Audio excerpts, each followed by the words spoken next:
United States of America, and to the republic for which it stands, one one nation, under God, God, indivisible, indivisible, with liberty and justice for all. for all. Hey, we have some citizens with us tonight.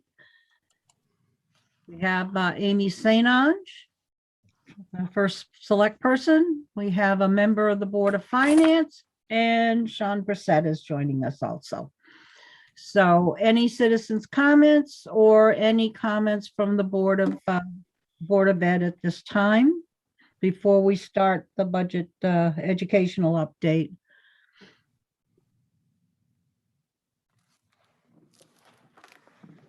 Hearing none.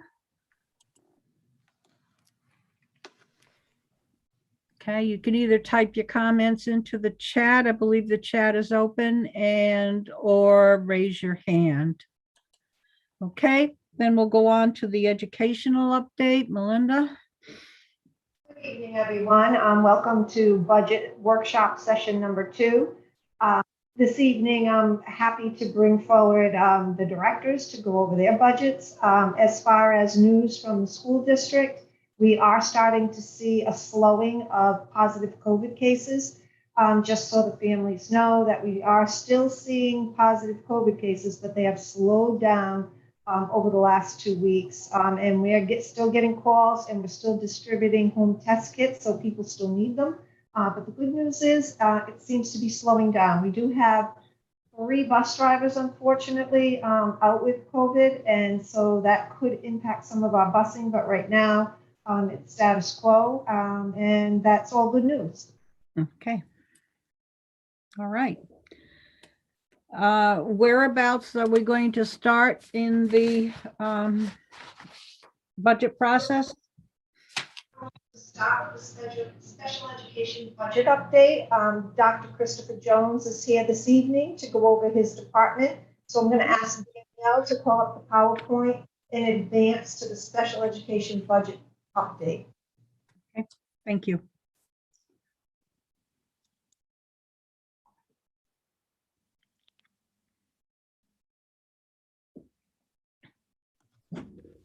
Okay, good evening, everyone. Thank you for having me. So I will go through my budget presentation. If anyone has any questions, please feel free to stop me at any point in time. So first and foremost, Danielle, next slide.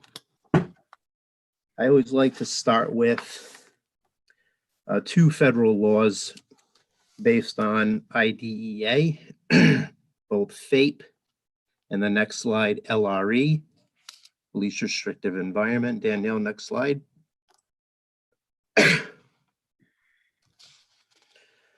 These are two laws that are extremely important that here in Thompson Public Schools we adhere to. We will never compromise, and they kind of basically guide everything that we do in special education.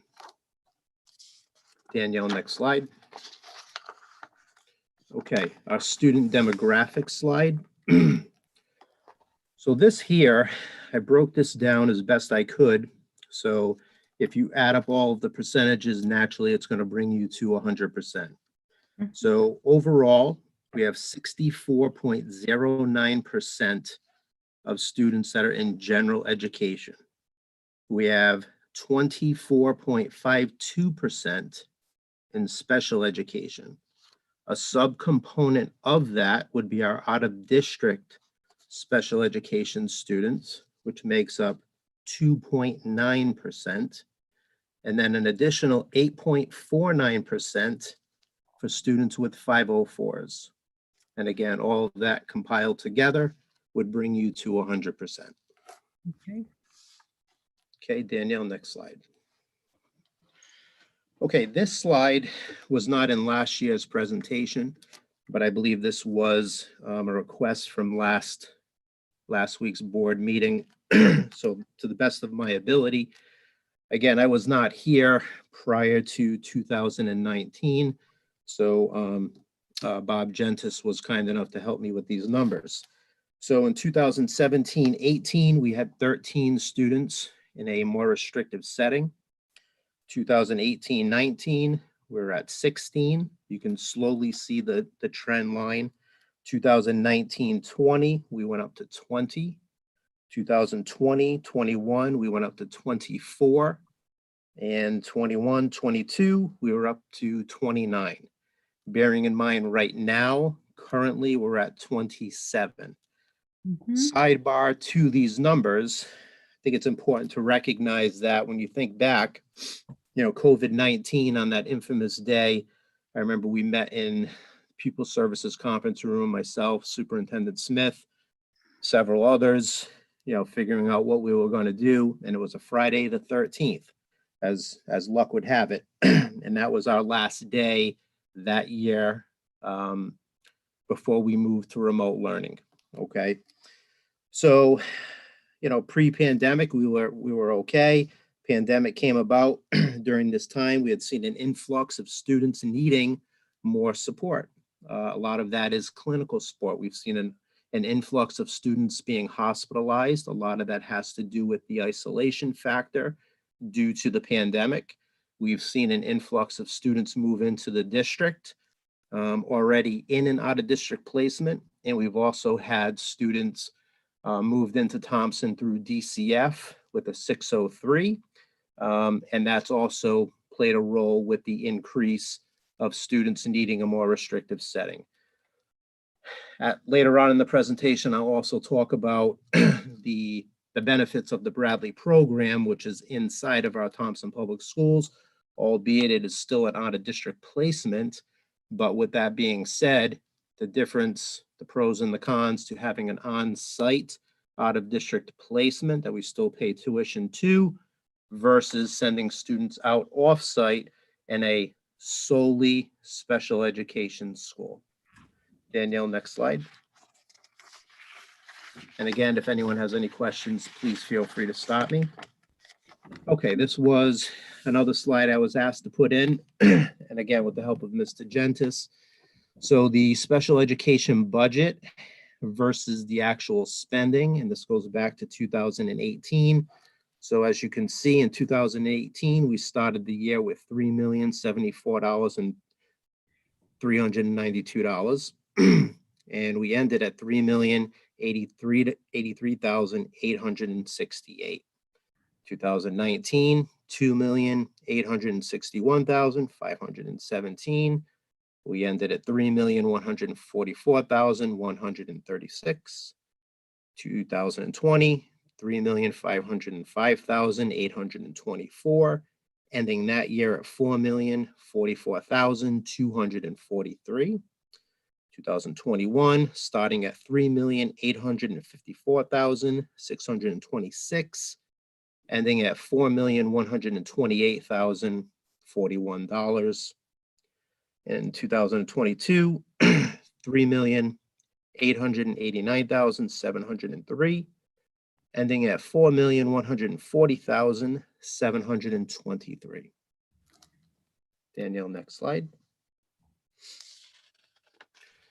So now I'd like to take you through, just so you have an idea of what it takes to run the department with the number of staff members that we have, both teachers, paraprofessionals, related service providers.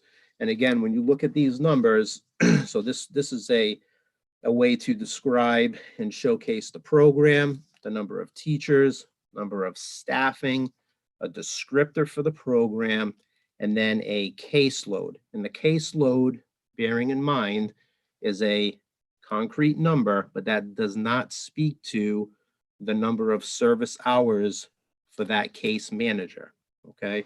And what I mean by that is, you could have a caseload of 5, but those students particularly need, full day service. Whereas you may have someone on your caseload that requires 2 hours a week of service. And naturally, that's a vast differential. So at Marriott Fisher, when you look at the programs that we have there, we have 2 half-day pre-K programs, and we have 1 full-day pre-K program. Each of those programs has one teacher. Each of the program has one classroom paraprofessional. The 2 half-day pre-K programs have a split RBT. That RBT is working in the morning in one of the preschool classrooms and in the afternoon of the other pre-K classroom. I put a descriptor here, and I'm happy to read it through. I won't read through all of them, but just to give you an idea. So the descriptor for the pre-K, 2 classrooms for half-day pre-K programs, as well as 1 classroom for full-day pre-K. Each of the 3 programs have classroom assistant assigned to the class. All 3 models are inclusion-based, typical peers along with early intervention. The 2 half-day programs have a split RBT contracted through CBS Therapy and a Lee Behavioral Health. So that is not someone that is part of Thompson Public Schools. We do pay a fee for their service. Who provides support in the AM of 1 classroom for 1 child and support to the other classroom in the PM for 2 other children. All the way to the right, I have a breakdown of what those classrooms look like. So one of the half-day pre-K program in the morning, there are 9 students. 8 of those students have IEPs. In the afternoon, there are 7 students, 3 of which have IEPs. The other half-day program in the morning, there are 9 students with IEPs. All of those students have IEPs. In the afternoon, there are 11 students, 4 of which have IEPs. And then the full-day pre-K program, there are 13 students, 3 of which have 504s. We also have a life skills self-contained pre-K to K program, which currently has 1 teacher, 1 classroom para. At this time, when I put this together, there was a one-on-one paraprofessional. That is now no longer the case. So we're in need of 2 paraprofessionals for that program. So that actually came about today. That program is very well structured. It's run through a DTI model, discrete trial instruction. And currently there are 5 students in that program. We also have a life skills self-contained classroom grades 1 through 4. So this would be the receiving classroom of the pre-K model that I just referred to. That has 1 teacher, 1 one-on-one paraprofessional, and 1 RBT. Again, that's a contract service. Same descriptor as the program I previously mentioned. 5 students in that classroom as well. And then I think it's important to recognize our K through grade 4. So typically at Marriott Fisher, you have a special education teacher assigned to each grade level. I mean, that's really a luxury and a great option. And I think that's one of the facets that makes Marriott Fisher unique and such a great school. Our kindergarten class has a dual certified teacher.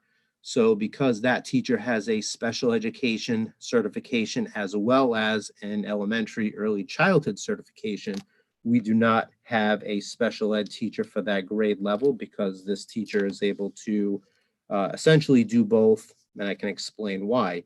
So again, 1 teacher and 1 classroom paraprofessional.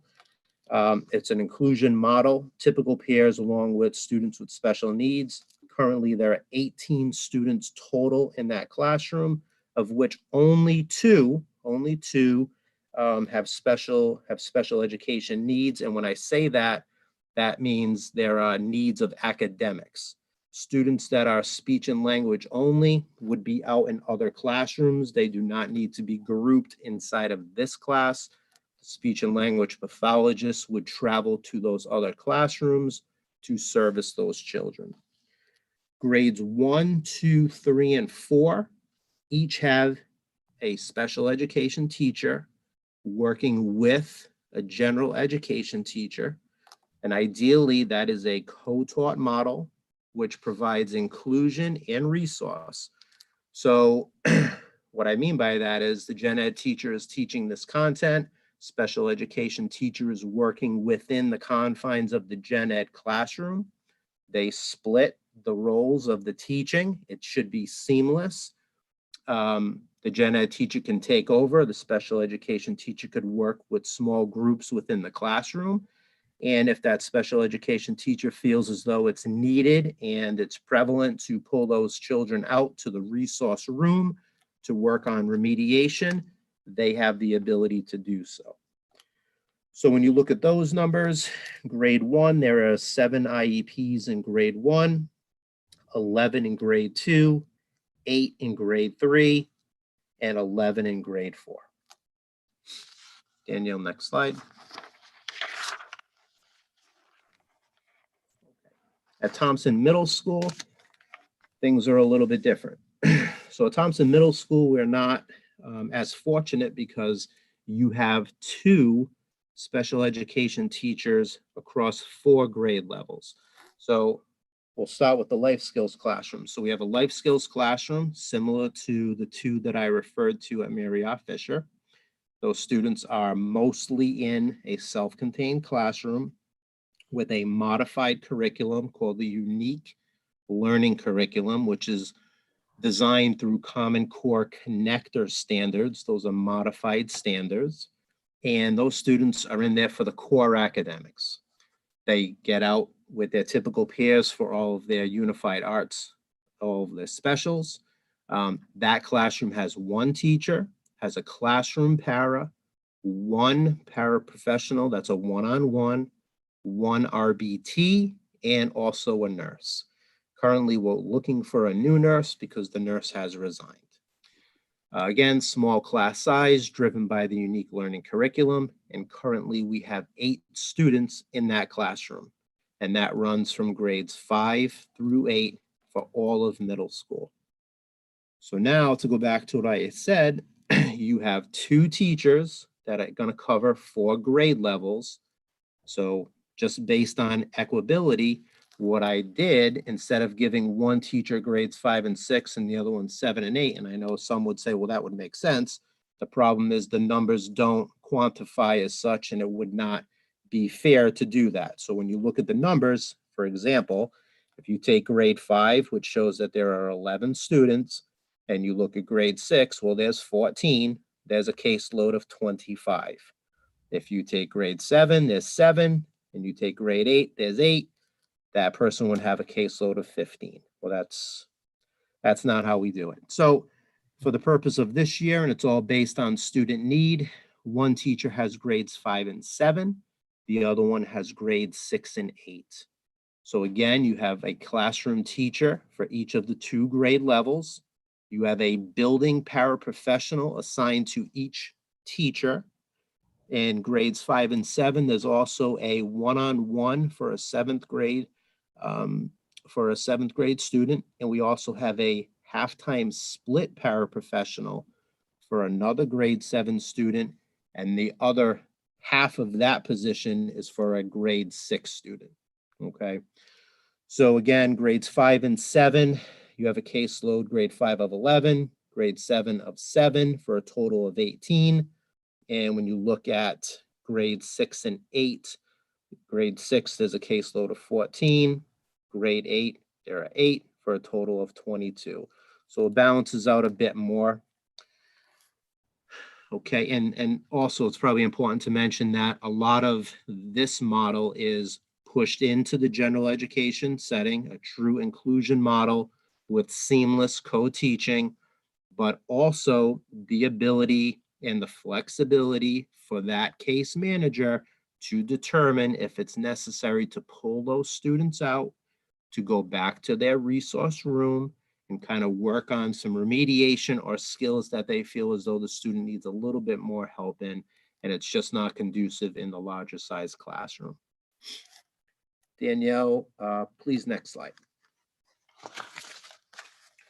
Okay, at the high school, Turtle Out Memorial High School, similar, we have our life skills classroom, very similar to the middle school, grades 9 through 12, 1 teacher, 1 classroom paraprofessional. same curriculum. This curriculum that I referenced, the unique learning curriculum, we have that from pre-K all the way through to transition. So this way here, we have the continuity of that model, again, with Common Core connector standards throughout our district. That classroom at this time is made up of 6 students. Okay, again, similar to the middle school, there are 2 teachers split across 4 grade levels, okay? So here, inclusion, grades 9 and 10, you have 1 teacher and 1 building paraprofessional.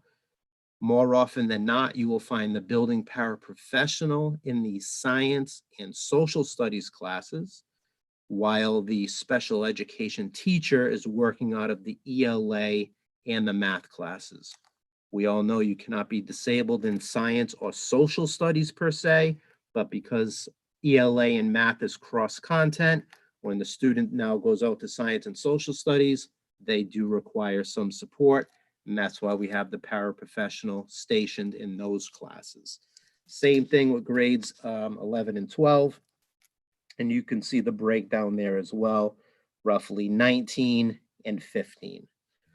This year, new to the district, this was on my wish list last year with the help and guidance of Superintendent Smith. We were able to implement our transition program, and of course, with the blessing of the board. So our transition program really looks at and is geared to students ages 18 to 22. Danielle, I'm back on that previous slide just at the bottom. Thank you. So that classroom is made up of 1 teacher and 1 paraprofessional who happens to be a one-on-one. And again, these are students 18 to 22. So typically, once students exit the life skills classroom, they have the right to remain in the public school to the age of 22. Again, same curriculum, but because they've now completed 12th grade, and a lot of this is now community-based, it is geared around ADL's activities of daily living, functional daily living skills. We have a state-of-the-art classroom with the grant through Lowe's. Unfortunately, with COVID, it's been a little bit tricky and challenging to get our students out into the community because a lot of businesses are not in favor of the students coming out just yet.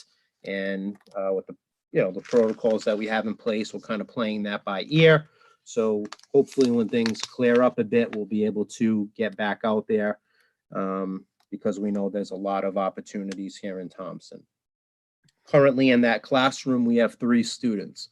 If I can just reference back to last year when I had presented on this program,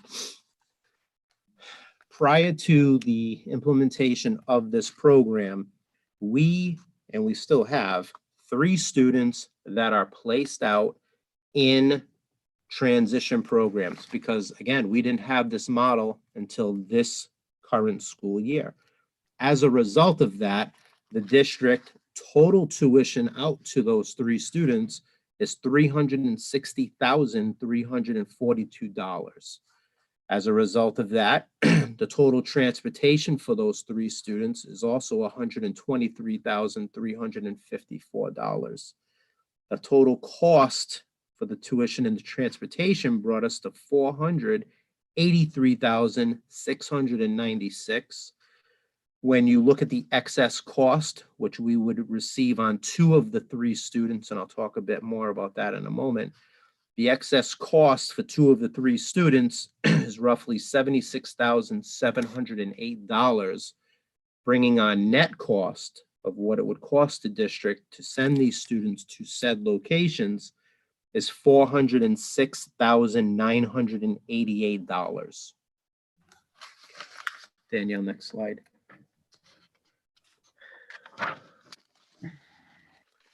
Our related service providers, we have a number of heroes in our district that work across the district and multiple schools, and I'll go through those. So we have a physical therapist that works with us part-time, 1.5 days a week, K to 12. whether it's small group or one-on-one pullout, has a caseload of 15. We have an occupational therapist full-time. We also contract out for a CODA. And the reason for that is we have one occupational therapist who has a caseload of 54 and across the entire district. So theoretically, to be able to service the entire district with a caseload of 54, that individual does need some help. Speech and language pathologist, we have 2 of our own full-time speech and language pathologists. One works pre-K to 3, the other one is across the district 4 to 12, and their caseloads at this time are 52 and 55. We also contract out for a 3rd speech and language pathologist, pre-K to K, and just pre-K to K, and that caseload is 33. We have a school psychologist, K to 6, caseload of 20. We have a school psychologist, 7 through 12, and I'm referring to the grades there, let me be clear. Caseload of 17. We have a board certified behavior analyst, which is a contract position. And the reason why we have that is because when you have RBTs working in the district, and an RBT is a registered behavior technician. And in order to have the credential of a registered behavior technician, you must have a 40-hour training, 2 Pearson competency tests that you have passed, which would then grant you a national board certification. The BCBA has to supervise a percentage of hours each and every week and meet with those RBTs, which has to be signed off and submitted to maintain that national certification. So with that being said, the board certified behavior analyst is across the district and currently is seeing or overseeing 4 RBTs at this time. We have a social worker, K to 4, and Mary R. Fisher, caseload of 20. We have a new social worker at the high school, grades 9 to 12, caseload of 38. We have a new student support specialist at the high school, grades 9 to 12, with a caseload of 30. And we also have a bus paraprofessional, if you will, for an out-of-district student working one-to-one. And I just wanted to make sure we recognized that position as well. Next slide, Danielle. Excuse me. So in terms of the out-of-district placement, you know, the Bradley School Windham County program, which is an approved special ed school, specialized special education school in the state of Connecticut. You know, there was a lot to do to get that to that status. This is not just a satellite campus where they're renting our space. This is truly an approved school in your schools.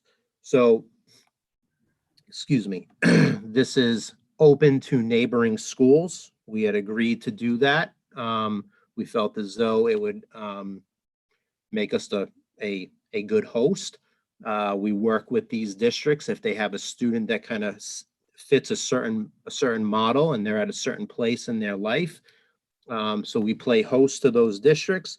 And by doing that, it also offers the district a positive outcome financially by allowing other districts to send their students here into the program. So just to go back for the newer board members, back in 2021, in that school year, we had 24 students in and out of district setting. Since the inception and implementation of the Bradley School Windham County program, a state-approved outplacement school, Thompson Public Schools, has been able to reduce and remove 4 vehicles while also transitioning back 11 students from other outplacement programs. In doing so, this has shown positive financial outcomes, both in tuition reduction as well as less vehicles needed to transport. You know, when I first came here and I looked at the out of district, and given the size of Connecticut and where all these outplacements were, you know, you had a vehicle going here, you have a vehicle going here, a vehicle going here, and you have a child on each of these separate vehicles.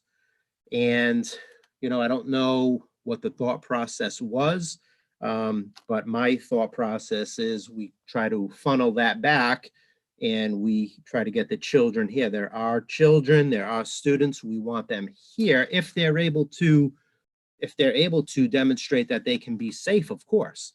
So by having them here, I can see what's happening. I work closely with Dr. Mark Depot, who's the clinical director of Bradley School, Windham County. And of course, to go back to the third slide, it talks about least restrictive environment.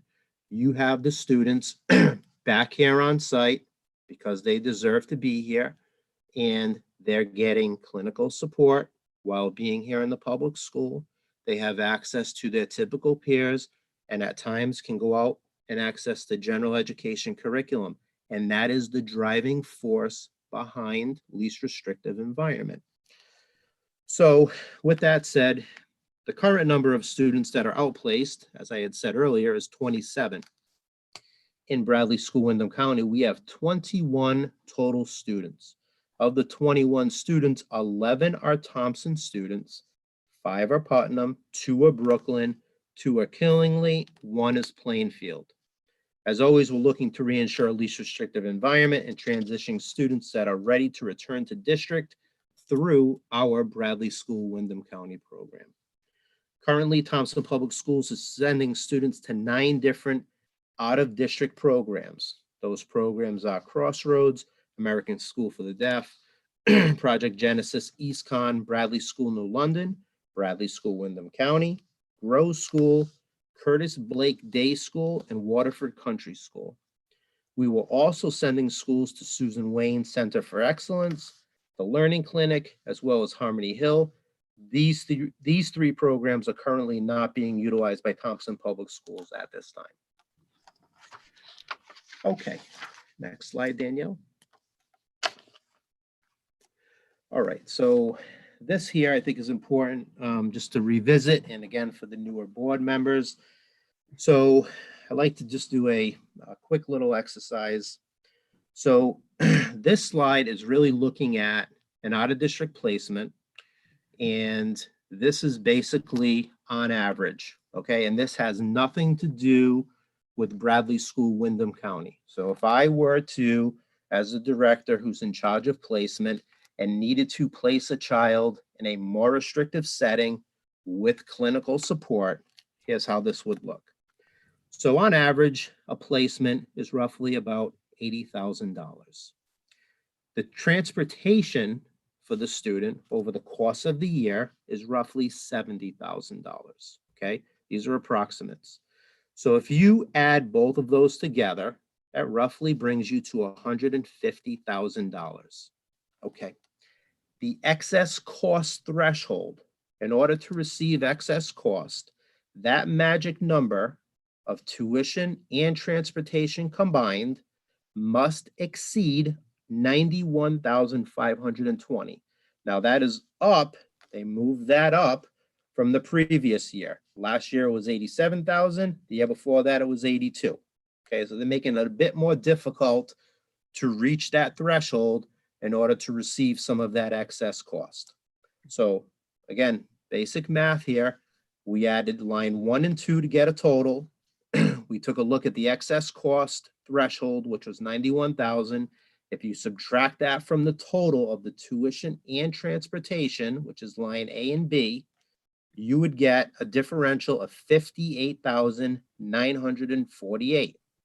Of that $58,948, the district would receive 0.8%, which is up from 0.70 and previously 0.75. When you do that math, that brings you to $47,158.48. That's our reimbursement, which you're going to simply take that number and you're going to subtract that from line, which is essentially line C, that total, the 150,000 after adding A and B, the 150,464. Our net cost for that student is still $103,309.60. And again, approximate. So please bear with me on those on those numbers, but those are pretty accurate. And again, just based on the average of this year with things going up. Now, if Danielle, if you could please turn to the next slide. I gave another example of the benefit of having the Bradley School Windham County program here in Thompson. Why is it so important?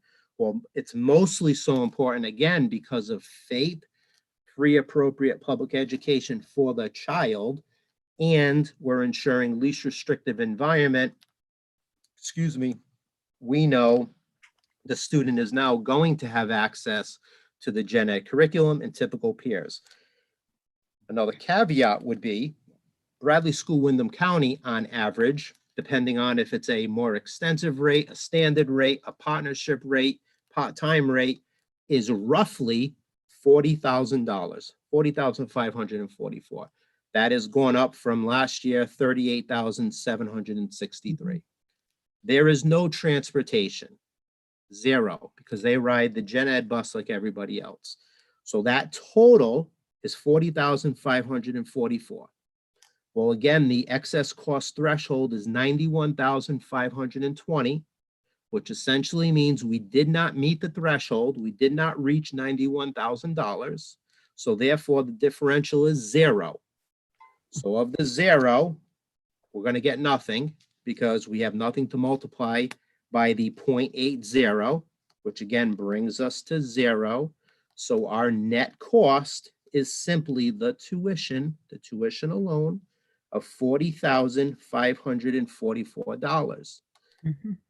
Looking back to the last slide, which is right here at the bottom, if you look at that last net cost of a standard placement, after all of the excess cost calculation, that was $103,309, right? $103,309. You verse that or subtract that by the $40,000 for Bradley School, okay? That's a positive outcome for the district of roughly $62,765 per student that we are able to get back into this program here in Thompson, while also ensuring FAPE, LRE, and also the ability to provide clinical support to these students who quite honestly may need just a little bit more than they would as if they were in Thompson School with special education. They need a little bit more. The beauty is by having it in Thompson Public Schools, we're able to slowly fade out those supports as Bradley staff take the student into the gen ed class. They stay there in the classroom. And over time, as we review data, Dr. Mark and myself, as we see the student leveling out, we're looking at PBIS, safety, responsibility, respect. We're looking at all of that, discipline referrals. As everything levels out, we start to fade back the support. And then you hope before you know it, the student no longer requires an out-of-district placement, and the $40,000 before you know it would be at zero, the ultimate goal. Danielle, next slide, please.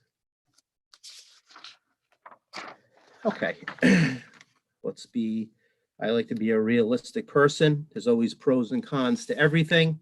So in looking at it, as I've said a number of times, in reference to the Bradley program being here on site, well, the pros are least restrictive environment. We're ensuring that. We have clinical staff on site. We have a reduction in tuition on average, okay? We get to play host to neighboring districts, which again shows a positive outcome to the district because we get a reduction on the students in the program that are Thompson students on their tuition by opening it to those neighboring districts. And we obviously get a major reduction in transportation because they do not need transportation to come here to Thompson. They're on the gen ed bus. The one con that I was able to extrapolate, if you will, is the fact that when you have a program as such and you open it to neighboring districts and those children, well, they may have needs such as speech and language, OT, PT. Well, if that's the case, then our staff would have to pick up the slack and they would have to provide that service to these neighboring district students. We would charge the district, but it's still our staff that has to provide the support. That is part of the agreement. It's in the child's IEP. We have the staff that can provide the support. We have to do that, even though they're not our students. Just want to put that out there so everybody is aware. Okay, next slide, Danielle. Okay, special education allocation slide, how the department is divided up. So as you can clearly see, the out-of-district placement makes up a very large piece of this pie. That's roughly 38%. Mary R. Fisher staff, 15%. Thompson Middle School staff, 12%. High school staff, 11%. Administration and support staff, 19%. And services and supplies, an additional 5%. Danielle, next slide. Okay, some of the ongoing initiatives in the district. Since I've been here, very proud of the work that we've been able to do. And this is not just me, this is a collaborative effort. And a lot of it is the guidance and leadership of the superintendent. So thank you, Melinda, for all of your support. So ongoing initiatives, open communication and relationships with families. I think that's essential, having genuine relationships and having difficult conversations with families. Our Best Buddies program, unified sports program, again, the unique learning curriculum pre-K through transition. Our life skills program, again, district-wide, Mary R. Fisher, Thompson Middle School, and the high school. I think continuity is key. Skip down for a moment. Bradley School, Windham County, again, district-wide, Mary R. Fisher, Thompson Middle School, high school, and again, opening that up to neighboring districts. Medicaid reimbursement, trying to capitalize on our services for billing purposes. Again, special ed is the one department that brings money back into the district, so we work hard to capitalize on that. Pandemic was not kind to us during this time, but we are certainly trying to capitalize on that since we're back in school. Again, as I referred to earlier, new to the district this year is our transition program, ages 18 to 22. Off to a bit of a slow start, and again, that's just simply due to COVID, but we are extremely excited to get our students out into the community, especially a portrait of a graduate showcasing what our students can do to be productive citizens here in Thompson. And then also we have some wraparound services. Formerly, we had Harrington Health, but with the closure due to the pandemic, we were able to capitalize on that. And we play host to CHR, known as Community Health Resources, so we can provide counseling services to students and families. Danielle, next slide. I wanted to add this in. I think it's important. So just in regards to the transition program, we currently have 3 students in our transition program, and that number is going to grow. It's inevitable.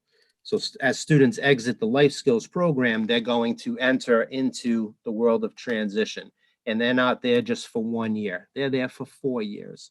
So the more children that are in there, those numbers are just going to keep coupling and multiplying. So under IDEA, we are required to provide this service for students who meet specific criteria. Typically, we're looking at students with intellectual disabilities. It is important to remember that this program is designed to provide services and supports over several years during the ages of 18 to 22. While having the program, the district will ensure a positive outcome in terms of both tuition and transportation costs for these students and those aging out soon who will also join the program for the next several years. We transitioned a student from a teacher from Mary R. Fisher to become the transition teacher. Step 5 with Mass is approximately $53,000 plus benefits $23,000 at a cost of $76,000. Repurpose an existing paraprofessional to essentially be a job coach in the program, no additional cost in doing so. Factoring in the average cost for each of the 3 students to go to an out-of-district transition program, tuition alone, roughly $80,000 times 3 students plus the transportation of $70,000, hypothetically assuming all 3 students would be attending the same program, which is usually not the case, and are on the same transport. This cost would roughly be $310,468 if we did not have the transition program as we do now here in Thompson. By having the program in-house and serving our students here in Thompson Public Schools and emphasizing the importance of the portrait of a graduate, the district is paying for the classroom teacher and paraprofessional. This, in essence, is a positive outcome from the district. Again, $310,000 roughly for 3 students' tuitions and 1 transport if they're all together. Take away the 1 teacher and 1 paraprofessional, both with benefits. The approximate positive outcome for the district for 1 year, would be $204,468. Important to remember, students remain in this model program from 18 to 22 years of age for roughly 4 years, and other students will be entering as they complete their 12th grade requirements in the life skills program. And then lastly, for me, just a upcoming initiative proposal that I would like to put out there. In my former district, we had what you would call a LAC, which was the Local Advisory Committee. I think that it would really behoove us here in Thompson to develop a parent group, special education parent advisory committee. Okay, and why would that be important here in Thompson? Danielle, if you could just turn for one more slide, please. The district would provide different guest speakers and presenters to educate parents, guardians on important topics. In other words, autism, sensory regulations, Department of Developmental Services, DDS, Connecticut Parent Advocacy Center, mental health, TEAG, behavioral management strategies, executive functioning, social emotional learning, transition services. A lot of these guest speakers would be Thompson employees and individuals that have the expertise to really teach parents, be able to answer questions, help put people at ease, and let's work together as a team. Parents can participate in a poll of topics of interest, and roughly 3 to 4 times a year, a different presenter will offer suggestions and strategies on that specific area. I've seen this before in my previous district, and it was really a success. There was a lot to offer. People left very comfortable with a lot of information, and the networking was really something that was beneficial to everyone. And last slide, any questions or comments? I will do my best to answer any questions you may have. If I don't have the answer, I will certainly do my best to get it to you and report back.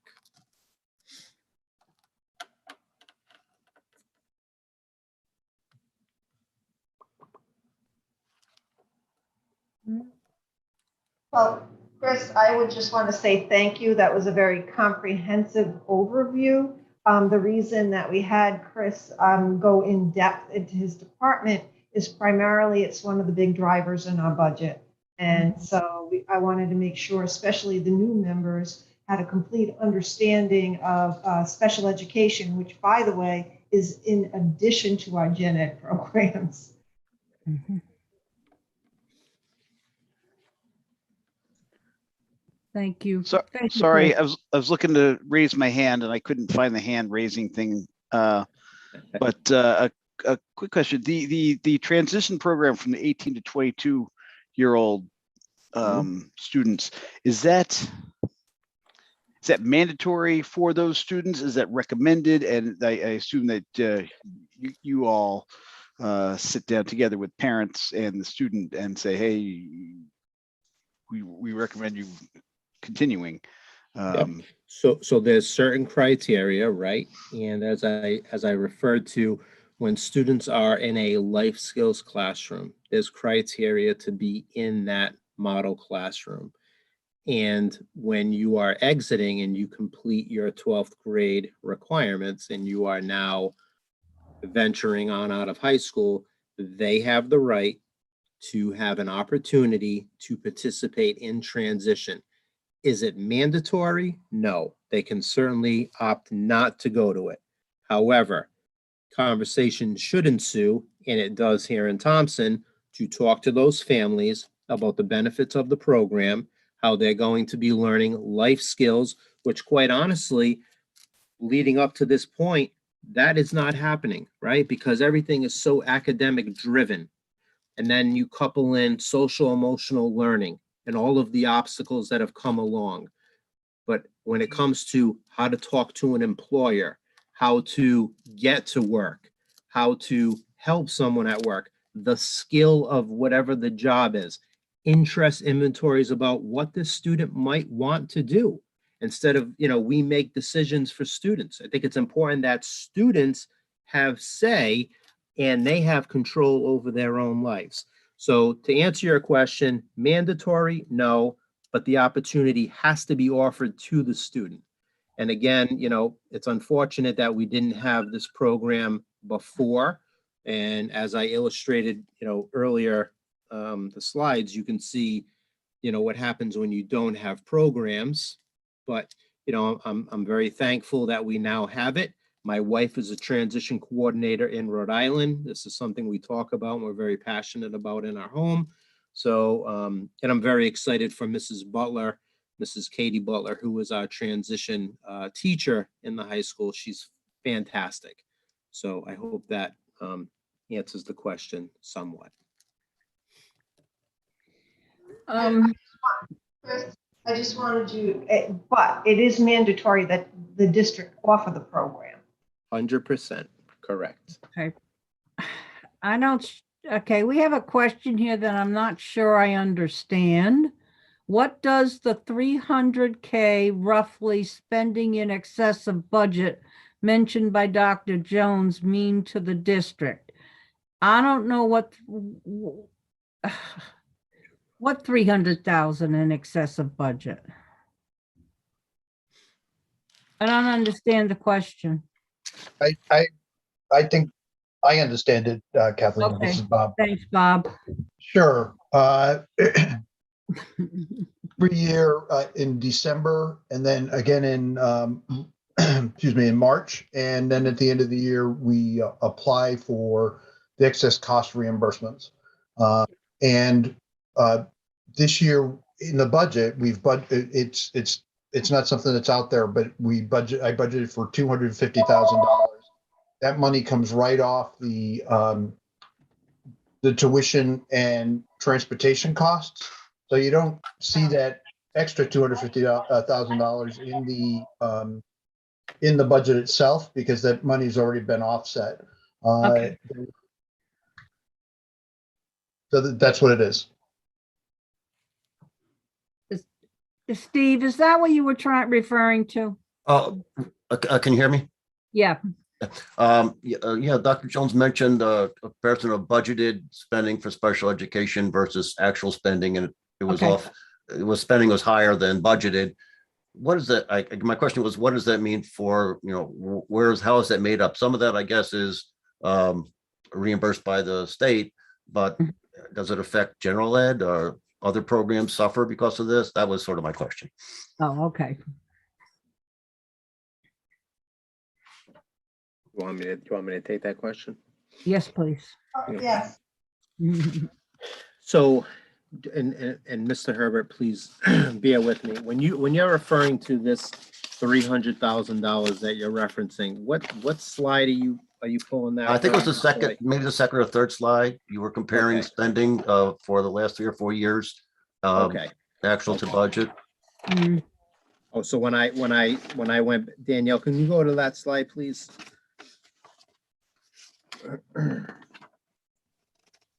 At the very, very beginning where I had the bar graph, I believe that's where you. Right, it was a bar It is- graph, yeah. Yeah, It is the bar graph, and I have a comment on that graph also. sure. Yeah. Okay. Uh, Yep, so go ahead. So So I was looking at that, you pick any year you want, quite frankly, but 2022, for example, if I understand this right, actual spending is 4.1 million, budgeted was 3.9. Right. what does that mean to the district when that additional spending is required for special education? Sort of who suffers? I don't mean to put it that way, but what else happens, kind of thing. Yeah. Well, you know who suffers, Mr. Herbert? It's me, because I feel awful that I was not able to come in at the starting budget marker. Okay. And, as I referred to later on in the presentation, and these are the facts, this is just the way it is. And I wish there was something more I could do about it. Pre-pandemic, we were on a great trajectory to really get this budget where it needed to be. And then unfortunately, this came about and no one saw it coming. But you know what? It is what it is, no excuses.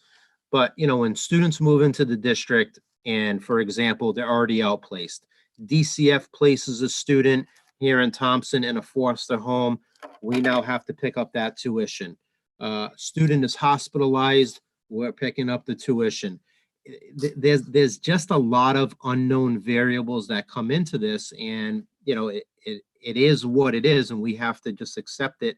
Students have needs, and we're obligated to provide them. But in terms of when we're over roughly like 300,000, as you're alluding to here, who loses out and how that's made up, I'm gonna defer to Bob as to how that piece is covered, but that's how it ends up getting to that point, unfortunately, even with all of the programs we have. Forgive me, and this is going to sound terrible, but there's a number of laws that help protect students who have special education needs. How do we protect the general education student? And again, I know that sounds horrible. It isn't intended to be that way. Is that what happens? Do we lose teachers in the general ed program because of the need to provide the special ed? And again, please don't take that wrong. I'm not saying we shouldn't spend it. I'm just saying what happens. Listen, that's a great question. And I certainly am not taking it that way, because you know why? Because the superintendent does her darndest to make sure that the district is running full steam ahead. We sit down, we make calculated decisions on where we can trim, if we can trim, what we need to do to make this work. And I mean, in my opinion, I haven't seen general education students suffer as a result of, those students that fall into special education coming into Thompson needing a bit more than what the budget is allowing us to provide. That's how I feel about it. And Chris, just to dovetail on that. So I can tell you in the past, very often we look at Bill Birch's budget. First of all, I can't tell you how many times we kicked down a floor machine that we were supposed to buy. I don't know, probably the whole time I've been here. Last year, we finally did purchase that floor machine because we desperately needed it. But it's things like that. We're looking for things that don't directly impact our students first. And then, hopefully through some grant money that we might get along the way, we can maintain a level of enrichment programs for our gen ed students. So, we've been lucky. There was a year we ran into deficit. That wasn't last year, it was the year before. And the primary driver was out of district tuition and transportation. So we have run over the bottom line. We have run over, but we've been at this time of the year. This is where we start to take a critical eye on all spending and start to pull back so that we can make sure we get the special education budget covered. And the Board of Ed has been very supportive in allowing us to move lines to make sure that that line is covered. Okay. Now, I did get some feedback from one of our other participants saying that, let me get this right here, that it's important to note on this slide that the budget was based on the current enrollment at the time. Now, I don't know that we know what number that the budget was based on for some of these earlier years, like 2018 or 2019. We may be able to do 2022, but we certainly should be able to know what our actual spending, the enrollment, that the students' numbers. Because you It's do on- that. before. It's Report. basically on the previous slide, Kathleen. It is, Yeah. okay, but that's the actual. So that's easy enough. That's the actual, but what did we base the budget on? You know, we can say we spent for $4 million on 29 students. But what was the what did we budget for? 26? Chris, what did we budget? What did we budget this year? Do you remember? Can you go back to that slide, Danielle, please? I believe it was budgeted for the number we ended the year with, so it would have been 29. Okay, so it just happened to be But the, right now, you know, again, we're at 27, right? And that's great. We're under. However, at a moment's notice, I know. no, we all understand that, Chris, Yeah. but to make the slide more meaningful, Uh-huh. why is that spread, especially in 2020, when we had to go to the Board of Finance? Right. Okay, Right. Yep. I guess And the that would answer to that- essentially be these two slides together.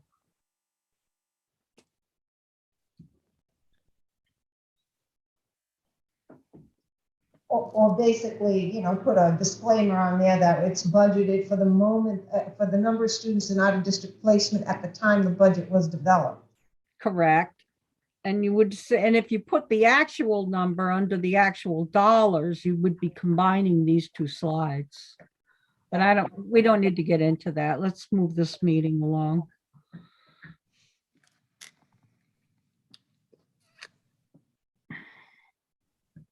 So are there any more questions on special education? If not, I'm going to turn this over to Bill Birch, the Director of Facilities, and he will go over his presentation.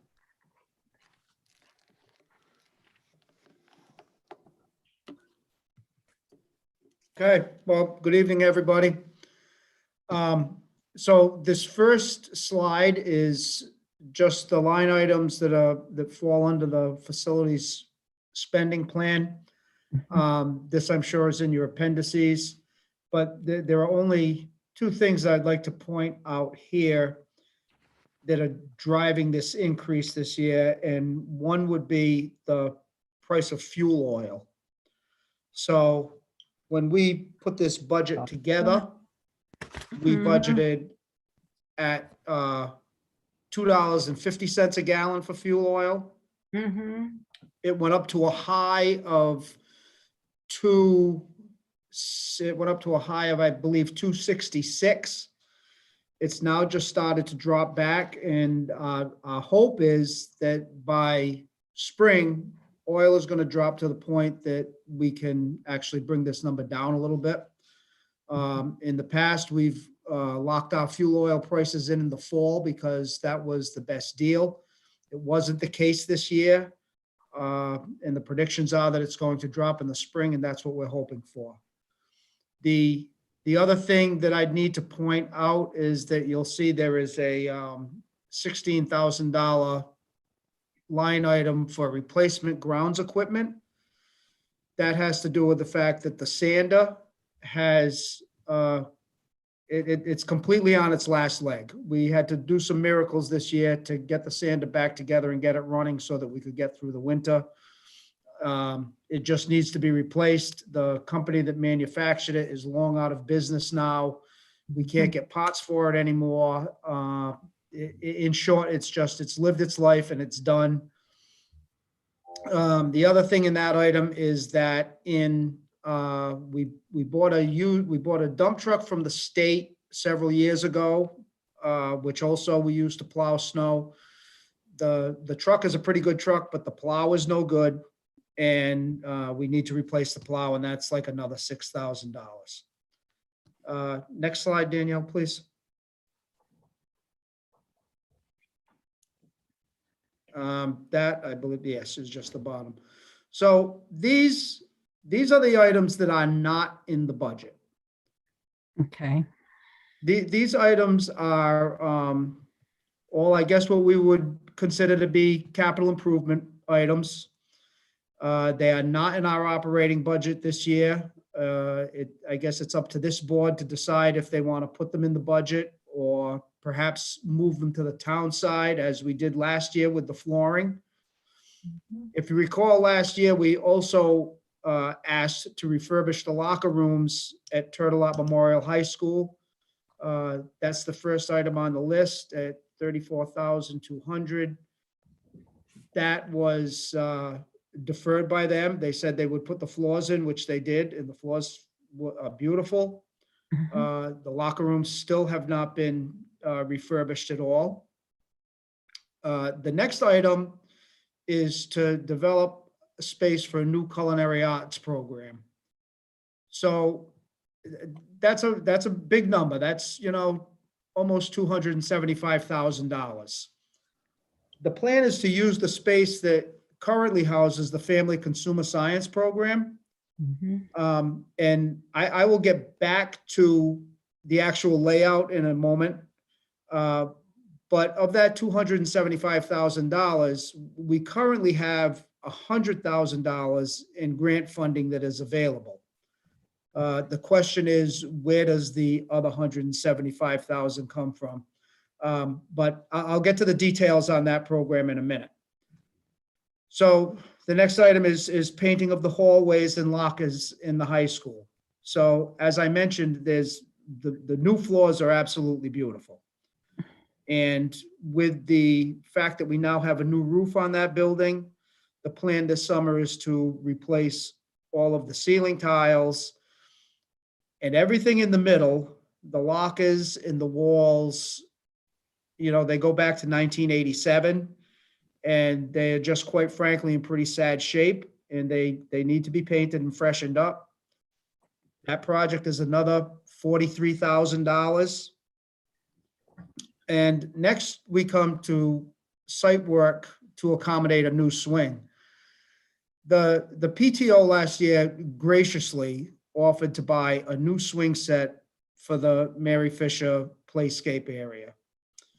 The problem is that when you look at that, according to state statute, once we touch that area, now it has to become ADA compliant. So we looked at the grade, we looked at the fencing, we looked at everything that was necessary. And in order to put in that swing set down there, we need to do $50,000 in site work to accommodate the swing. And lastly is upgrade of audio equipment for 3 gymnasiums. So we put in the new paging system this year through an alliance grant. The project, although it took longer than we would like, the project came out well. The problem we have is that in the 3 gymnasiums,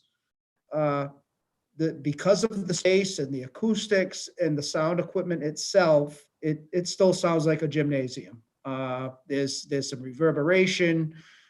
It's loud, it's tinny. The solution is to put a sound system in each gym.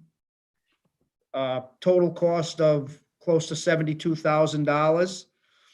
It's a possible candidate for a future security grant funding if it comes around, due to the fact that it is our public address system that we're concerned about. Or we could break it down into several years and do it over the next 3 or 4 years, and phase it in that way. Danielle, next slide, please. So if you look at this floor plan, this is the area where the new culinary arts program is proposed to go. It's the space that currently houses the Family Consumer Science Program. Again, that space is dated to the late 80s. The equipment is in sad shape. This layout is totally new. As you can see, there's a walk-in cooler, a walk-in freezer. It's all new state-of-the-art equipment. In the lower left corner of that floor plan, you'll see an area that's labeled cafe. the plan there is that there's going to be a display case that opens out into the cafeteria, so that items that are created in this space could then be, either used for an event or sold to staff and students. But this is a full commercial kitchen. So we're not talking about the same type of things that are there now. This is a full commercial kitchen, and it's completely refurbished. And I will defer to Superintendent Smith as to the rationale behind doing this and where the program hopes to take us. But again, this is the total layout. Danielle, next slide, please. So this is where we go every year. These are the repair and maintenance items. These are those things that we really have no control over. These are the things that have to be done every single year. And we put some things in this maintenance program that we could pull out if we had to. We could defer them for another year. If we need those funds for other things to balance out the budget, we've done it many times in the past. There's been a substantial increase in the cost to finish the gym floors. It was pretty substantial this year due to the fact that the material has gone up, labor has gone up. And that's pretty much the case all the way down the line. Material and labor drives this, and every single line has gone up somewhat. I would say not terrible considering the state of things, but it does go up every year. Danielle, next. And that's it. We are into curriculum. If anybody has any questions, I will certainly do my best to answer.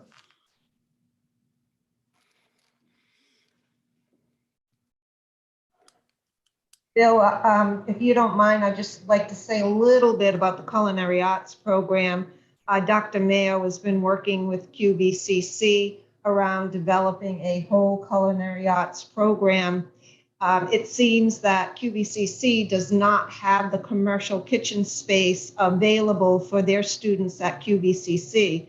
And so in conversation with that college, if we do actually upgrade our kitchen, they will provide us with an on-site instructor at their cost, as long as we can allow them to use the facility at night for their evening classes. So it's still in discussion phase, but it would be a win-win, I guess, for both QVCC and Thompson Public Schools that we would have a culinary arts program, actually having the instructor funded by the community college. So that's in discussion phase, but we also know that that was a big price to redo that space. We do have 100,000, 40,000 from Alliance this year and 40,000 from Alliance last year, along with some Perkins money. So we do have that money available, and I know your plan is to gut the room and at least put the flooring in this summer, and then as we get funds to start to build that room. So that's what the idea is, but we wanted to put that project on the table because we are short funding for that. I have several questions here. The first one I noticed was Jess Bolte, please. Do you have a question for? I have a couple. In going back to the swings, because I do sit on that PTO board, we need to make a decision on that soon, because as a nonprofit, we cannot continue to carry over the 10 grand that we have allotted for that project.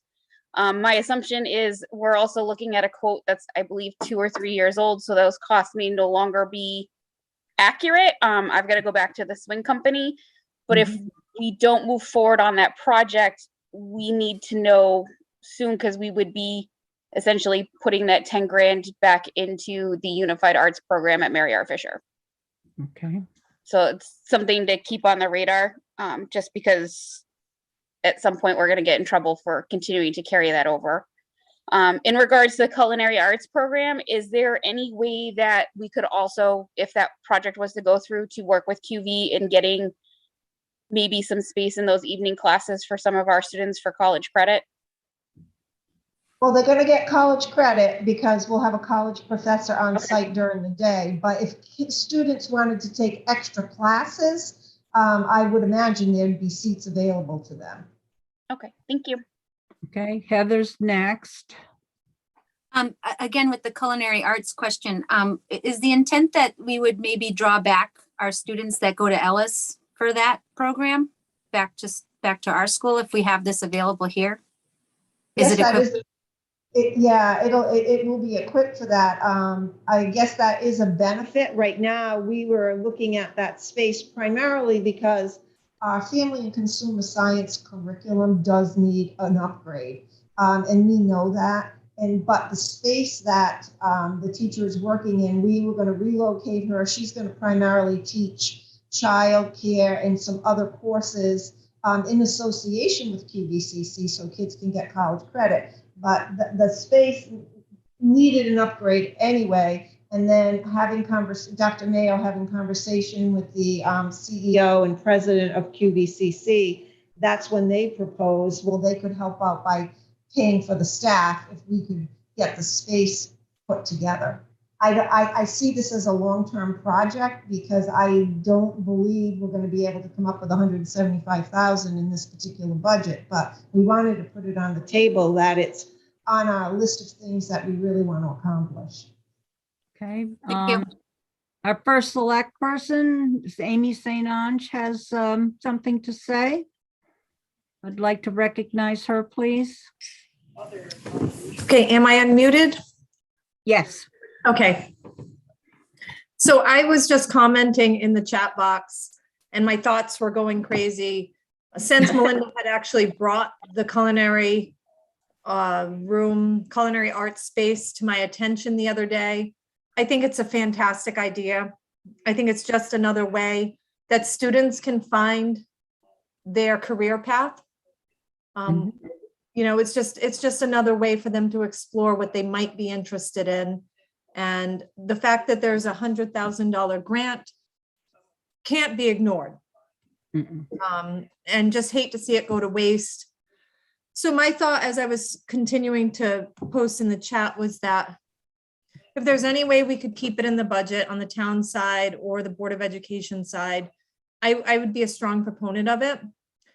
Otherwise, I hate to say it, but I know there are several town projects, including the roof at the highway garage, the roof at the library, that we're currently, and a major bridge project that we're currently considering bonding.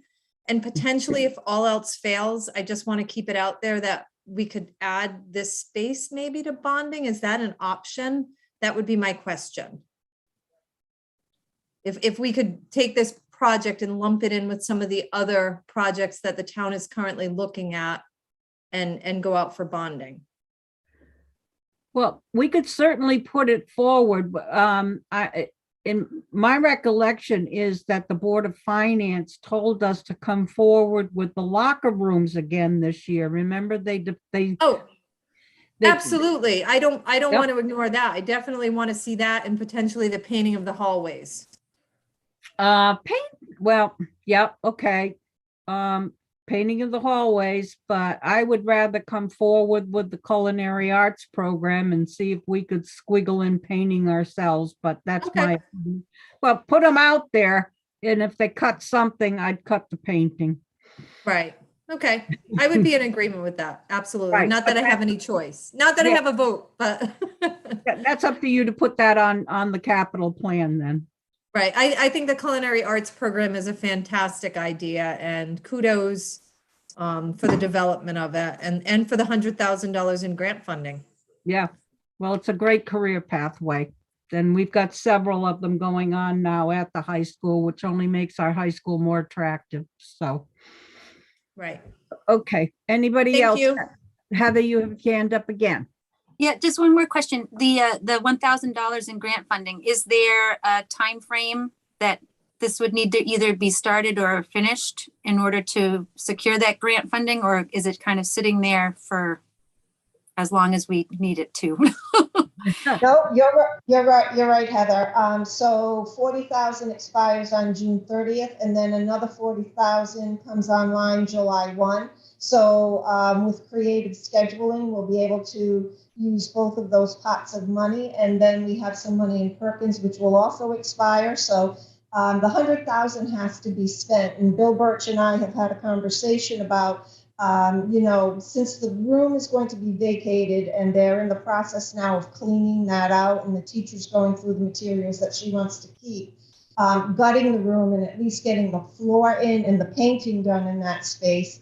And then as monies become available, start to add in the pieces that we can put in. So we do want to start it right away when school lets out, because that will be a big project to get done, but we'll also keep that space to one side until it's fully put together. Okay, Thank you. Jeff? If we had to do this in smaller chunks, where is that new teacher going? Or where is that family consumer science professor going? So the professor won't be here yet until the space is complete, but we do have a family consumer science teacher who teaches a variety of classes like food and nutrition. She teaches childcare. She's going to be relocated to another part of the building, and those courses will still exist. Okay, and those don't need any of the equipment that's currently in that room? Correct. Okay. All right, then. Are we okay with this? No more questions? Right? Where to next? Curriculum.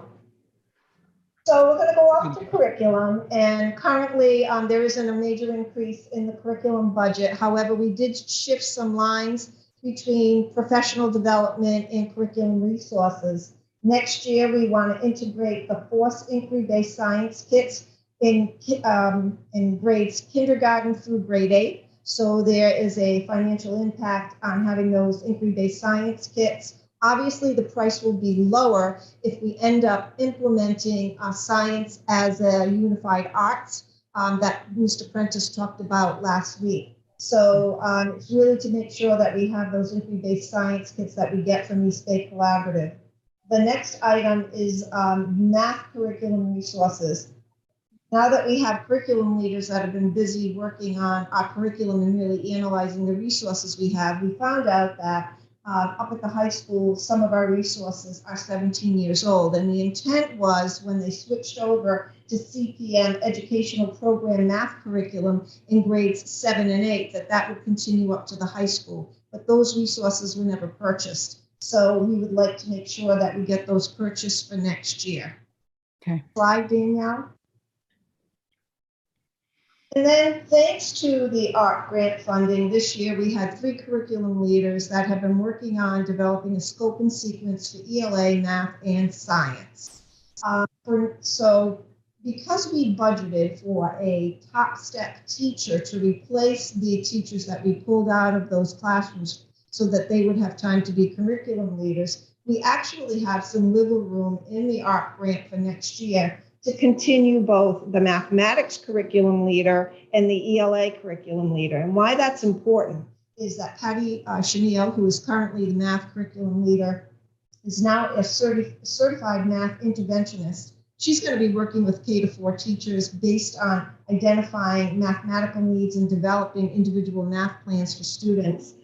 She's certainly going to supervise the implementation of the math curriculum. And what we found when we did an analysis of the math curriculum, we found some grade levels who were not adhering to the implementation of the math program. So implementation with fidelity is key. And so supervision of that is most important.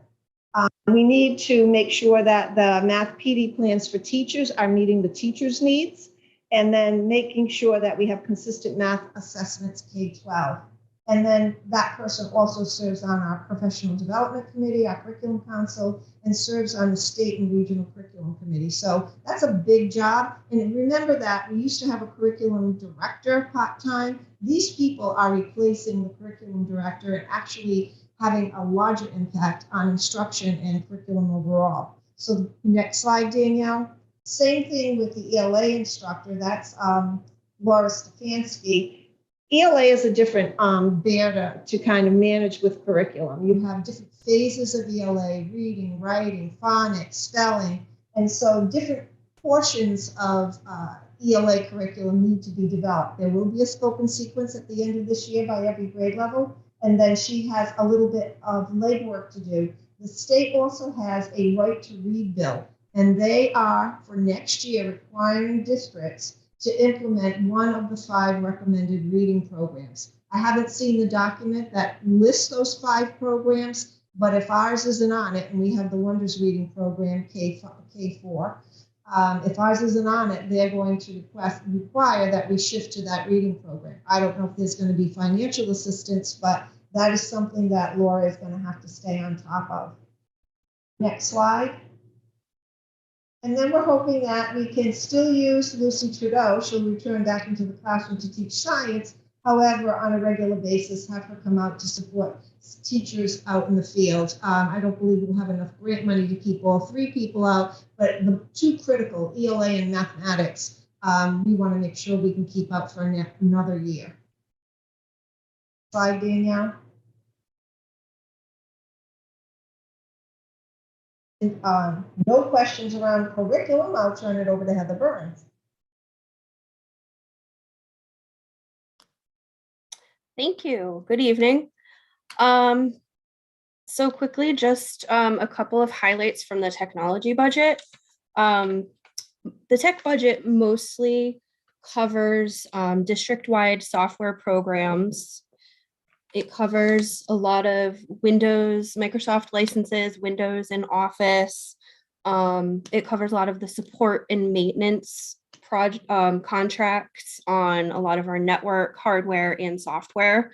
It's really important to keep that up to date. Some of the highlights and some of the projects that I'll be working on for next year is I'm going to be using some of the ARP grant money. In order to maintain a successful one-to-one initiative, we need to make sure that we have a good replacement program in order to replace 3 grades of Chromebooks. Like I said, I'll be using the ARP grant money to do that. It's important that we don't allow the devices to become too old, and we do have a strategy in place to maintain and keep those devices up to date for the students. Usually when they enter preschool and kindergarten and any new students, they will get a new Chromebook in the lower grades. And then we try to do when they get into 5th grade, they get a new Chromebook, and we may have enough to do the 7th grade, because the 7th and 8th grade devices are going on almost 4 to 5 years old now. The same thing in the high school. We're going to be able to refresh the 9th grade laptops.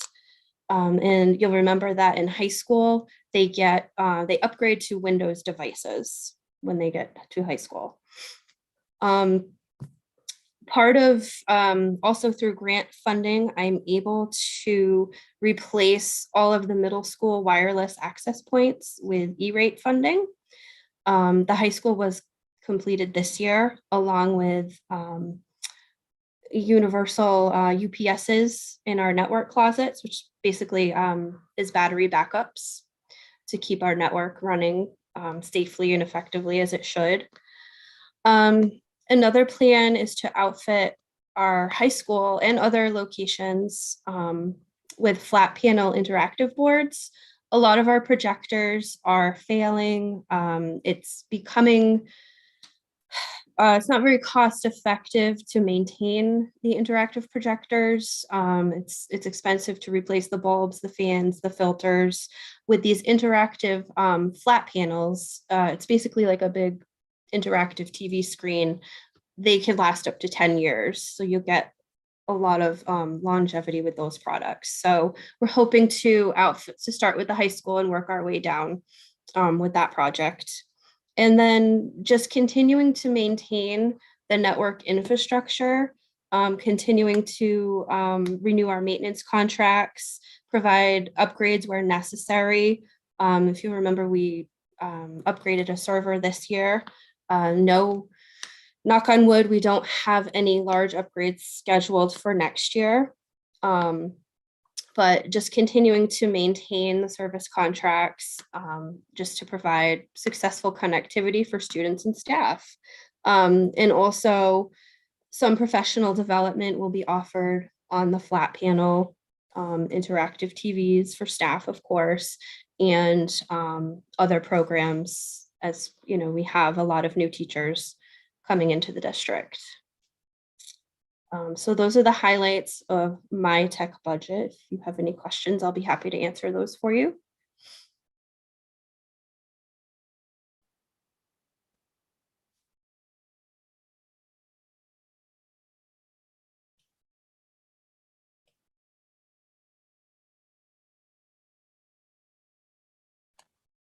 No questions for Heather? Okay. Danielle, can you go to the next slide? Mhm. So we're going to talk a little bit about security. As you know, our security department is funded in two ways. The Board of Education funds our full-time school security coordinator, and the part-time salaries for the after-school and evening events has been primarily funded by the town. So the town carries a budget for security time as well. And so how we work that is when officers do work after school, evenings and weekends, we submit to the town and we get reimbursed for the town for that time.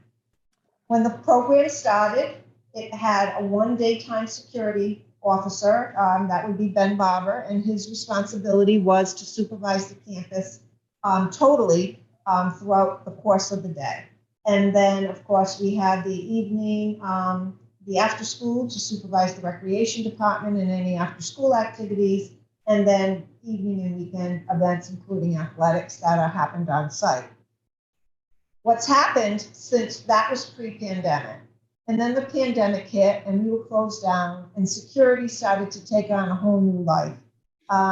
Ben Barber and his team were feeding people at lunch stations, distributing Chromebooks, collecting items back from students, emptying lockers. During that shutdown time, they were invaluable to us. And then last year, we had no evening events or no sports activities for the most part, all the way through most of the school year. And so our evening and after school budgets outside of supervision for the rec department actually weren't expended. But we did have to increase our staff on site because of traffic. What we learned last year was many parents did not want to put their children on the school bus. And so that increased the volume of traffic exponentially. We certainly have now this year about 200 cars in the morning and in the afternoon that come up on the hill. About 125 elementary cars to pick up and drop off students, and another 75 at the middle and high school. So what has happened with our current staff is that we have traffic control at about 5 different critical points around the campus because folks come up the hill. Students are walking in walkways.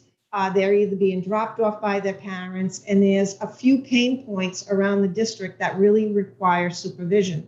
So in the morning and in the afternoon, we have 5 officers around the campus to pay attention to traffic control because of the volume of cars. When I first started, it was only Rocky out on Route 12 who was our crossing guard. And now, including Rocky, we have 5 officers per shift. We still supervise the recreation department, and we still supervise the evening and weekend events. The thing that we've been using security more often for this year is that we have a significant increase of behavior problems as a result of trauma and mental health issues associated with the students when they came back to school. Remember that we had over 100 students that never set foot on school last year, and they did all of their academics virtually.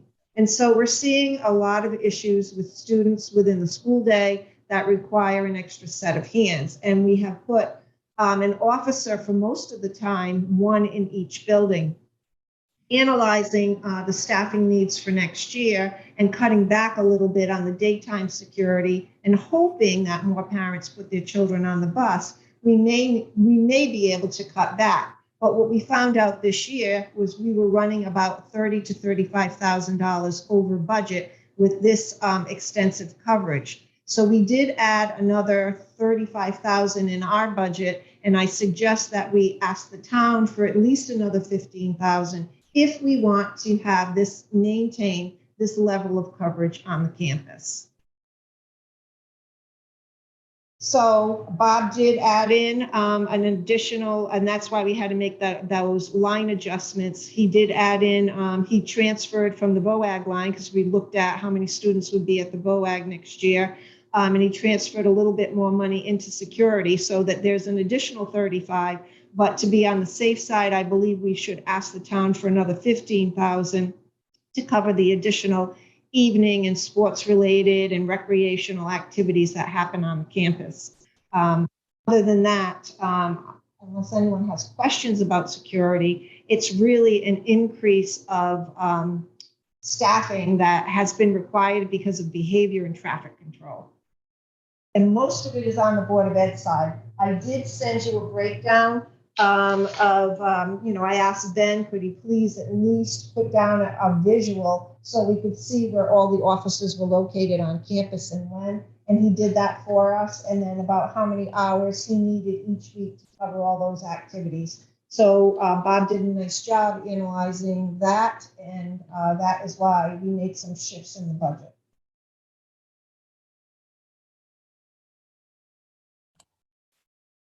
Thank you. So Kathleen, that concludes the actual director's report, but then I can turn this over to Bob because he did put items in the appendix. I don't know if you want to go over that now.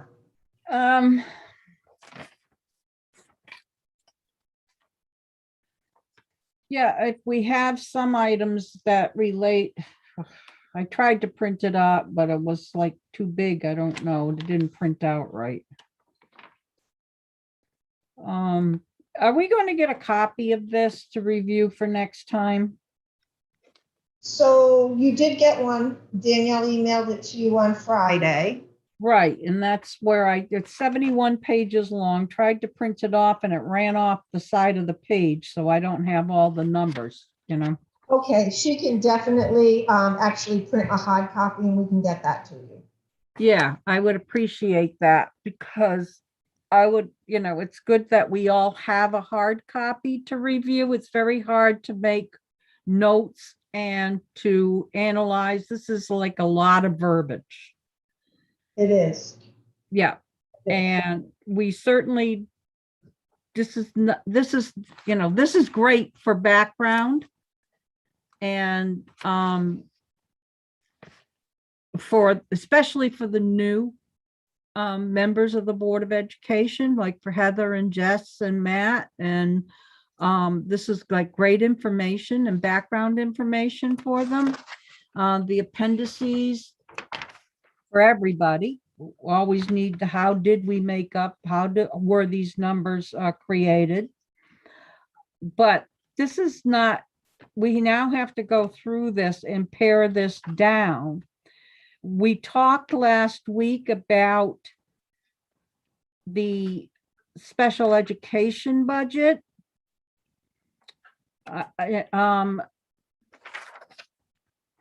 Given that we're at 29 students now, and I don't know that we can add anything to that because this is like at the high point that we've been at. The question was, how many students had we in the program at its highest point? What it shows here is that we've always gone over budget. We budget for a certain number, and it's not necessarily the number of students that we have in the program. It's the cost of the students that we have. So we're justifying putting more money into our special education, but not based on a number of students. Chris, can you help me out here? Dr. Jones, could you help me out here? the slide that you showed, which I think is a great slide to show the Board of Finance, where every single year we come in over budget, Mhm. some by a little, a little being 300,000. But mostly 500,000 or more. That 2020 year was astronomically over. We even had to go back to the Board of Finance and ask them for more money. Do I have that slide in my backup here? Yeah. See, I don't have the 2022 year. It ran off the side of the page. But Danielle, can you go back to that slide so she can see it?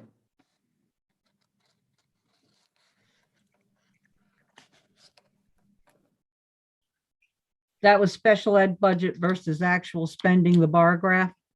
Yes. Hmm. Danielle? I think she's working on it. Okay, no, There she is. okay.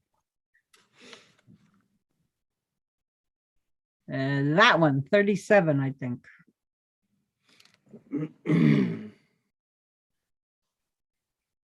Right, this one. Now in 2020, that's the year we went to the Board of Finance. We just said, there's no way we can make this money out without terribly impacting the general education. The year 2022, this year, that's this year, right? Yeah, this is the year that'll end in June. We're already $300,000 behind budget. Yet we budgeted for the amount of students that we're at. Last year, we were behind budget. We were off budget by 300,000 or 350 or 300, 50,000. We never come in on budget. We did pretty good in 2018. But even though we budgeted for the amount of students, the same amount of students, we're always off via the cost, whether it be the transportation. We budgeted to put 12 students in Bradley maybe, but we had to then put somebody out of district. Even though we budget for 26 and we had 26, or we budgeted for 28, we had 28, something happens that we don't meet our dollar target. We might meet our student target, but we don't meet our dollar target. Kathleen, a lot of that has to do with some of the students that never require an out-of-district placement, because we were able to put a one-on-one paraprofessional, or maybe we hired an RBT. And so they're not out of district because it was more beneficial to the student to have that type of on-site support. And it's also financially beneficial to the district to keep the student in-house, but it still escalates the cost of special education. Well, that's my point exactly. We can't only count the out-of-district students. What we have to go by is the dollars. Where do we put extra dollars into our special ed money? Because we've never met our budget.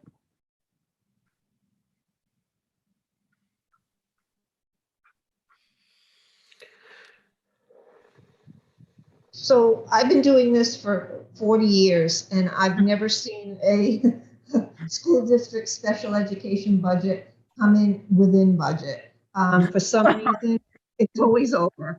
But we've been guesstimating, and that's about as best we can, but we haven't done a really good job based on the students that have moved into the district and the needs that they've had. Okay, but given what Mr. Herbert said last week, why can't we put some money in there as a contingency based on our history?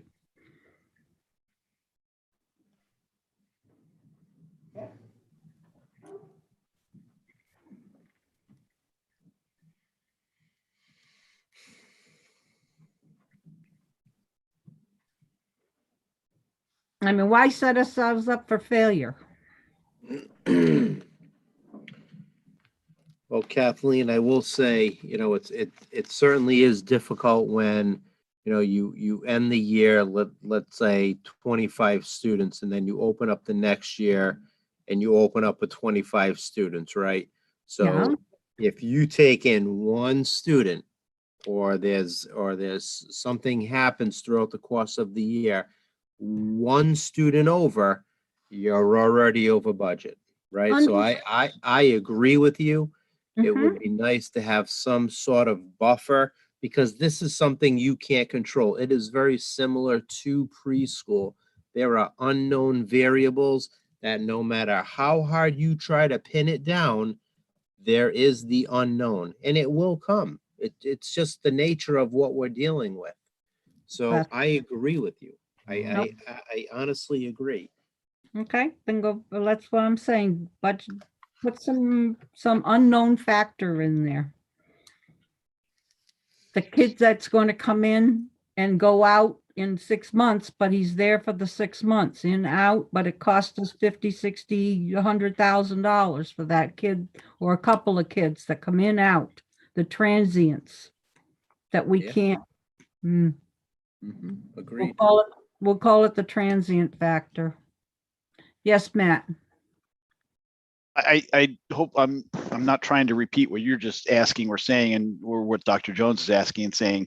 Is there a legal way that we can budget for that unknown?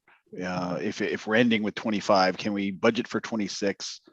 And is that, I don't want to be deceptive at all, but if we budget ahead of the curve and then if we save the money, then it can get saved for something else in the special ed budget. I'm not sure.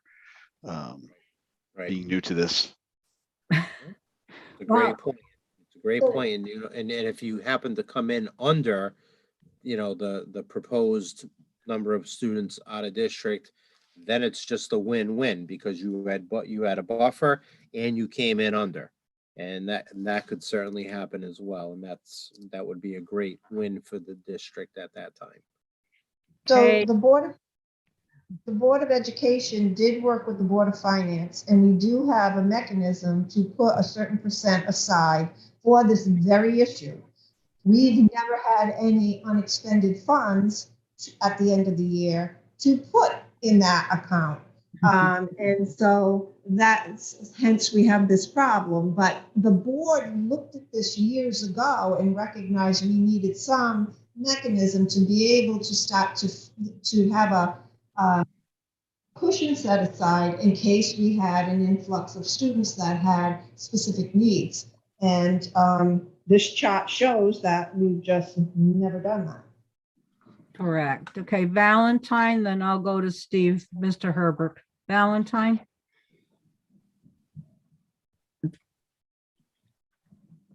Val, you have your hand up? Sorry about that. I said, are we able to determine if being a border town to the other two states in proximity of where our school is are impacting those numbers? Meaning, are kids moving over the line for a certain time, couple of 3-4 months, coming back into the district? Do we know, is that having an impact? So whenever we get a new special education student, we run residency on them, first of all, to make sure, right?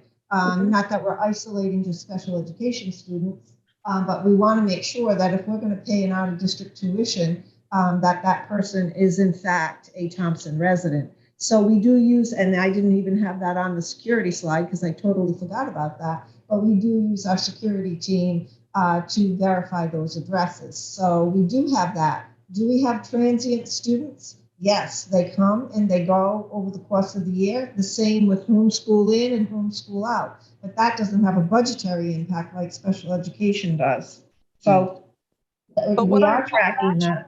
Specifically, I'm asking, are kids leaving the district that have been in here before, going over the border for, say, 6 months, and then things don't work out and they're coming back in? I mean, do we see that occurring? Because I know in the past that has been an impact on our school in general, whether it be special ed or not. Yes, we have seen that. Yes. Yeah. Val, you are correct.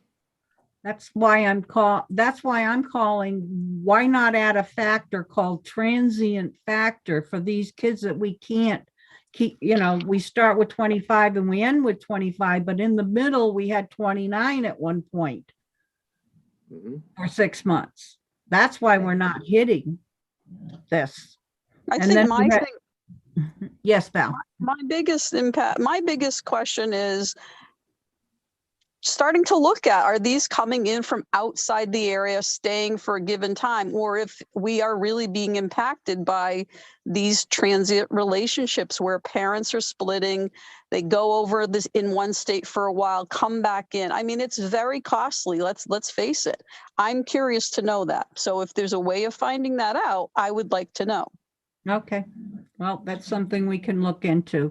Another question we have in the chat box from Board of Finance member here is, if we are back to quote unquote normal COVID-wise by the fall of 2022, will we still need the extra $50,000 for security? So I guess it's going to all depend on traffic during the day. Mhm. It definitely is going to depend on student behaviors. Right now, I don't feel comfortable pulling the extra supervision out of the buildings, primarily because of safety concerns. But depending upon whether or not those students' needs are met this year, and things start to settle down, I think the biggest impact that we've seen with the 5 officers in the morning and the 5 in the afternoon is really based on the volume of traffic coming up the hill. I can't even tell you how many different traffic configurations we put in play until this last one, where we have the elementary actually whip around in front of our building, go behind the high school, and then come back down onto Mary R. Fisher. Just to get the volume of traffic that has been backed up on Route 12. And I know Amy has gotten plenty of calls about that traffic being backed up. So that was the smartest move we did, was to pull the traffic off of Route 12. However, that causes safety issues with all those cars being up on the hill. So I guess it all depends. Mhm. Yeah, how many kids ride the bus, and yeah. If we're out of COVID, there's a lot of factors, a lot of variables. Okay, we meet again next Monday night. If it's at all possible, whether or not every page has to be in color. The graphs, naturally, I would like to have the pie charts in color, but every page doesn't have to be in color. If we could get a hard copy, so that we don't have to print out all 71 pages, please print on both sides of the page of this printout, so that we can start making some notes, so that we can whittle it down, so we can get started on a presentation. There's a lot of, I'd like to add a little pizzazz to it. We basically present the same old thing every year. And I'd like to add some pizzazz. So we have something fresh, something new to present to the Board of Finance. We present the same format, pretty much the same numbers, although, the numbers change, but the same things every year. I'd like to send a little different message as to why we need our money, why we need this money to support our Portrait of a Graduate. That's what the school is all about. We have these new pathways. This is what the school is all about. We get these kids and we educate them to go out into the world, Portrait of a Graduate. And we need this money to do that. Oh, we can put together a preview prior to getting into this PowerPoint with some pictures and maybe some video clips of some students making comments. We could do that. Yeah, I think, something that's fresh, that's new. I'm not trying to be a marketing executive here because that's not my forte, but somebody, we got to do something different this year. Okay. And then obviously present the numbers and why it all ties into what we're trying to do here, our mission statement, our vision statements, and our portrait of a graduate, and why they should give us all this money. Oh, I see there's another chat here.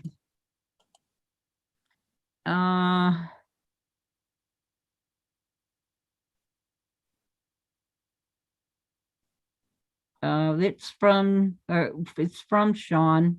Well, Sean, you can raise your hand and I'll recognize you. Okay, unmute yourself. Sean? Okay, go ahead. Well, I was watching TV, so it was easier to type it. Wow, hey. Sorry. There's been a relationship built up, I think, a little better over the last couple of years with the Board of Finance regarding the special ed issues that we deal with every year. So that's why, what I said, I typed in I think it's always dangerous to say, add something for the unknown. People in town have always considered that, you're padding, you're hiding. So I think it's important that the discussion comes up again this year that, when you're addressing the budget, address the consistent overruns of special ed, with the hopes that if something happens, you can go back to them at some point in the year if needed. You never want to give the impression that the budget is getting padded. That's all. No, well, I don't feel that we're padding it per se. It's that transient issue. You also, we have a duty also to present a reasonable budget that will support the school. That's our duty. And if we consistently miss the mark, that's not fulfilling our duty to the students of any of the students at the school. Well, while I agree with that, I would just add that more than likely, unfortunately, that you're going to get there and something's going to get cut. At which point, that's when it's good to bring up the concept that, look, this is what we need, but if the special ed number goes up, it's got to come from somewhere. I think a couple of years ago, we were very adamant, the board was very adamant that no money was going to come out of regular education to support special education if it ran over because of the number of cuts that happened to the budget. Correct. And I just think that has to be a consistent stance. I agree. Okay. Thank you. Thank you. Thank you. You're welcome. Okay. And we are coming upon 8 o'clock, and that's when we set our time, unless anybody has something to add to this. Oh, yes, Valentine. I just have a quick question for Chris, if I can ask it. Chris, thanks for that comprehensive report. That was really, really informative. I want to thank you for that. But I'm not sure if I'm able to ask about this resignation of the nurse that you mentioned. Are we able to understand what that's about? Sure. So we have a student in the middle school who had a one-to-one nurse, and that was a contract position. And the nurse unfortunately has resigned. So now we are in need for a one-to-one nurse for this student in middle school. Okay, thank you. You're welcome. But that's different from the information I shared with you on the gen ed nurse resigning. So that's a different position. Correct. Yeah, it's going to be difficult to fill any nursing position in this climate. You still have another Val, you still have a comment or, No, I'm all set. okay, you can put your hand down then. Thank you. Yep. No All right. problem.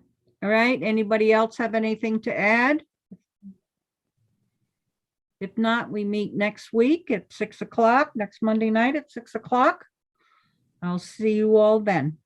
Thank you. Have a good night. Yep.